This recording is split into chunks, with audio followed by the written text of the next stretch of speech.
কপাল ভাই কপাল। এই জন্য মানে সবাই সেফ এক্সিট চায়। নির্ঘাত জেলে বৈশা চাক্কি পিষ্ট, ফাঁসিও হইতে পারে মানে এই লোকটার, মানে সাবেক ডিবি প্রধান হারুন, অথবা কেউ ভাতের হোটেল হারুন বলেন। কপাল ভাই কপাল, যেভাবে গ্রেপ্তার হইয়া বা একটা সিচুয়েশন থেকে পাট্টার পাইয়া ওয়াল টোয়াল টপকে ডিঙাইয়া কখন যে বিদেশ চলে গেল আমরা প্রথমে জানলামই না। বিভিন্ন সময় বিভিন্ন বক্তব্যের পরে জানলাম এই লোক ফাইনালি আমেরিকাতে আছে এখন, ডিবি হারুন। এছাড়াও পুলিশের অনেক ডিআইজি পর্যায়ের, এএসপি সহ বিভিন্ন পর্যায়ের 87 জন পুলিশ কর্মকর্তা এই মুহূর্তে আত্মগোপনে আছে সরকার পতনের পর থেকে। ম্যাক্সিমামই দেশের বাইরে চলে গেছে। এখন বিদেশ বৈশা তারা যে খেলাটা খেলতেছে বা তাদের ভাগ্য তাদেরকে সাপোর্ট করতেছে, নাকি ডক্টর ইউনূসের সরকার যে ওয়ারেন্ট ইস্যু জারি করছে এটাকে বিদেশিরা পাত্তা দিচ্ছে না। কারণ আন্তর্জাতিক মানবাধিকার সংস্থা হিউম্যান রাইটস ওয়াচ তারা কিন্তু প্রতিবেদন করতেছে যে এই সরকার বিভিন্ন আইনে অনেকে দমন নিপীড়ন করতেছে, এগুলো কিন্তু একটা ইফেক্ট তো রাখতেছে। আপনারা জানেন যে অনেকের বিরুদ্ধে, পুলিশের সাবেক পলাতক কর্মকর্তাদের বিরুদ্ধে মামলা হয়েছে। এখন যখন মামলা হয়েছে তখন তাদেরকে ধরার জন্য কি করতে হবে, দেশ ছেড়া পালাই গেলে আন্তর্জাতিক একটা রুলস আছে, সেটা হচ্ছে যে আপনার কি বলা হয় যে ইন্টারপোল, মানে ইন্টারন্যাশনাল পুলিশের সহযোগিতা নেওয়া। তো বাংলাদেশের পক্ষ থেকে যে সকল পুলিশ কর্মকর্তারা পৃথিবীর বিভিন্ন দেশে পালাই গেছেন, যাদের অস্তিত্ব আবিষ্কার হয়েছে, তাদেরকে ধরার জন্য ওই দেশের পুলিশের কাছে, মানে ইন্টারন্যাশনাল যেই সিস্টেম আছে ইন্টারপোল, তাদের কাছে বার্তা দেওয়া হয়েছিল, তাদের কাছে সহযোগিতা চাওয়া হয়েছিল, চিঠি পাঠানো হয়েছিল যে ভাই উমক ডিবি হারুন বা তুমক উমক নাম বিভিন্ন জন এখানে যাদের নাম আছে, তো এরা এই দেশে আছে আপনার কাছে, আপনাদের দেশ থেকে এদেরকে ধইরা আমাদের কাছে পাঠাই দেন। এরকম কিন্তু সরকারের পক্ষ থেকে একটা আবেদন করা হয়েছে, চিঠি পাঠানো হয়েছে। কিন্তু রেড নোটিশ যেটা পাঠানো হয়েছে সেই আবেদনের বিপরীতে ইন্টারপোল এখনো সাড়াই দেয় নাই, সাড়াই দেয় নাই সরকারের ক্ষমতা শেষ পর্যায়ে। আর এই তথ্য কে দিচ্ছে? খোদ পুলিশ সদর দপ্তর। পুলিশ সদর দপ্তর বলছে যে 5ই আগস্টের আগে পরে ছাত্র জনতার উপর গুলি চালানো, গুলির নির্দেশদাতা, বিভিন্ন আইনে আপনার যারা অপরাধী আছেন তারা বিভিন্ন জায়গায় এখন পলাতক আছেন। পুলিশ সদর দপ্তরের তথ্য মতে সম্প্রতি যুক্তরাষ্ট্রের টেক্সাসের একটি শহরে ডিবি প্রধান ডিআইজি হারুনুর রশিদ অবস্থান করছেন, এটার প্রমাণ পাওয়া গেছে।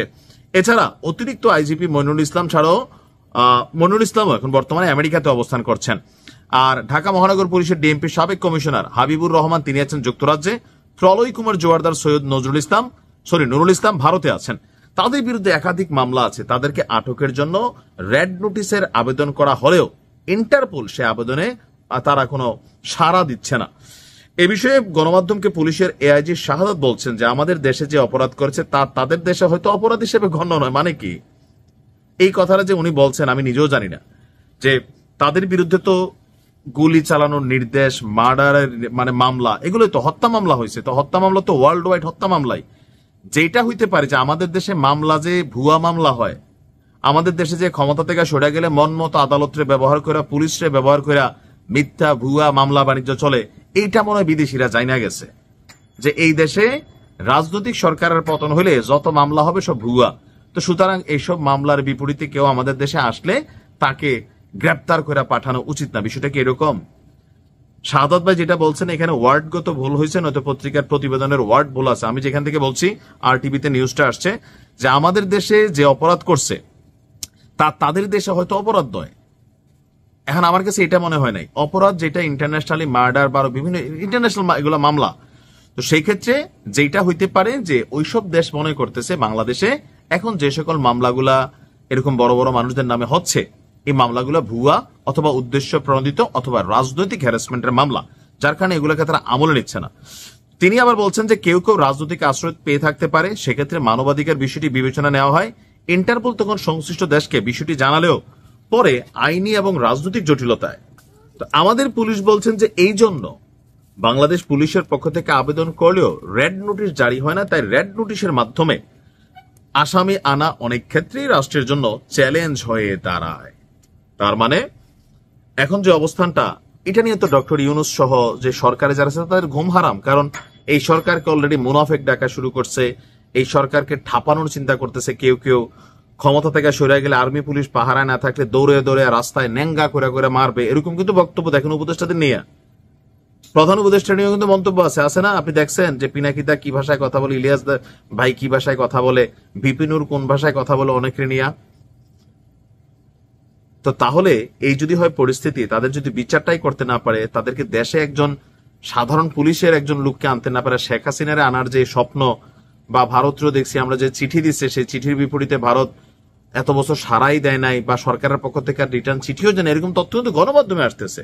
তো এই পরিস্থিতিতে ডক্টর ইউনূসের ঘুম হারাম হওয়া ছাড়া আর কিছুই না। কারণ এই দেশ একটা জিনিস তো সাক্ষী দেয় যে একটা রাজনৈতিক দলকে চাইলে আপনি ভ্যানিশ করতে পারবেন না। জামাত তার বড় উদাহরণ, এটা শক্তিশালী হবে, মানুষ তাদের অপরাধ ভুলে যাবে। ৭১-এ জামাতের অপরাধ মানুষ এখন ভুইলা জামাতে জয়েন করতেছে, আওয়ামী লীগের অপরাধ ভুইলা আওয়ামী লীগের মানুষ আবার জায়গা দিছে। এখন যেটা করছে, আগামী সরকার যারাই আসেন তারা ক্ষমতায় থাকতে থাকতে মানুষ বিকল্প খুঁজবে, এটাই বাংলাদেশের ট্রেন্ড।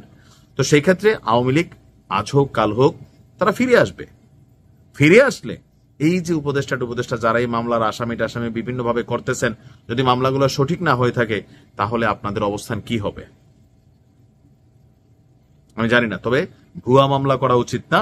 যে যে অপরাধে দোষী, ঠিক সেম জায়গায় তার বিরুদ্ধে মামলা করা উচিত। যেমন তৌহিদ আফ্রিদির বিরুদ্ধে যে মামলা হয়েছে, ওই ছাত্র জনতা হত্যা, সেকে হত্যা করছে, করে নাই, এখন তারে ভাই এই মামলাটার মধ্যে ঢুকাই দেওয়া হয়েছে। তার বিরুদ্ধে কন্টেন্ট ক্রিয়েটিং যে ইস্যুগুলো ছিল সেখানে করা যেত, তো সেখানে তো কোনো মামলা হয় নাই। আরো সেই মামলার আসামির প্রধানকে শেখ হাসিনা, এইসব মামলা পানির মতন ঝরে যাবে। বরঞ্চ আওয়ামী লীগ ফিরে আসলে তারা সবকিছু মিলে রাজত্ব করবে। এখন যারা দেশে তাদেরকে দৌড়াবে, এই দৌড়াদৌড়ির খেলায় মনে আমরা পড়ে থাকবো। আগে বিএনপি জামাতের আনতে পারে নাই, তাও আওয়ামী লীগ ২-৪টা নিয়ে আসছিল, আর এখন আওয়ামী লীগের আনতে পারতেছে না। ভালো থাকবেন।